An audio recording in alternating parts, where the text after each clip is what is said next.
Today, we unravel the story of this legendary leader and his pivotal role in the Battle of Little Bighorn, Custer's last stand, Sitting Bull, born in the early 1830s in present-day South Dakota, grew up during a time of profound change for the Lakota people. He was named Tatanka Iyotake in the Lakota language, which means buffalo bull who sits down. His early years were marked by the traditional nomadic life of his people, who depended on the buffalo for their survival. As a young man, he proved himself as a brave warrior, but it was his wisdom, spirituality, and leadership that elevated him beyond the battlefield. Sitting Bull was more than a warrior. He was a spiritual guide for his people, known for his profound visions. His leadership was rooted in his connection to the sacred traditions of the Lakota. As tensions with the U.S. government escalated, Sitting Bull rose to prominence. He refused to sign treaties that would force his people onto reservations, understanding that these agreements were designed to strip the Lakota of their lands and freedom. The Black Hills of South Dakota were sacred to the Lakota, but when gold was discovered there in the 1870s, the U.S. government broke its treaties, sparking new conflict. Sitting Bull remained steadfast, refusing to give up his people's sacred land. The government, eager to claim the gold, offered to buy the Black Hills.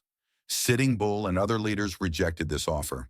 It was clear that peace would not come without a fight.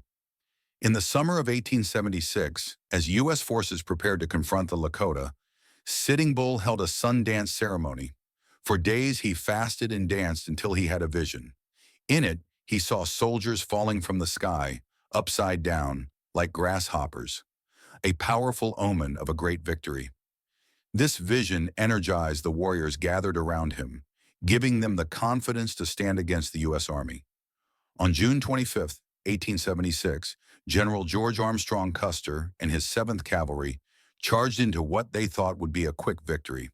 But Sitting Bull had united thousands of Lakota, Cheyenne, and Arapaho warriors, and they were ready.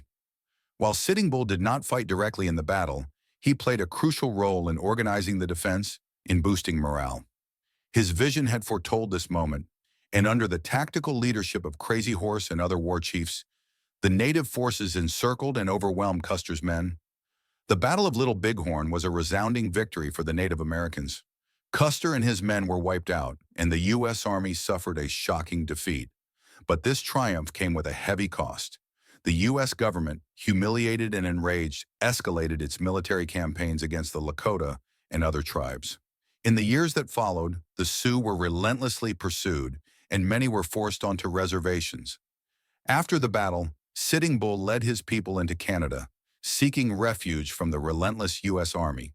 For years, he remained in exile, refusing to surrender.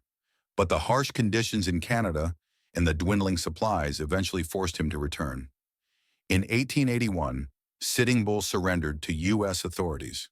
Though defeated in war, he never lost his spirit. Today, Sitting Bull's legacy endures. He is remembered as a symbol of Native American resistance, a leader who refused to compromise in the face of overwhelming odds. His courage at the Battle of Little Bighorn and his dedication to his people's way of life have solidified his place in history as one of the greatest leaders of the Lakota Sioux. His story reminds us that some fights are not just for land, but for the soul of a people. Sitting Bull's life was a testament to the power of leadership, faith, and resilience. If you found this journey through history inspiring, don't forget to like, subscribe, comment, and share this video for more. Thank you for watching. At Fables Reality, we bring you sensation animated stories to educate you more.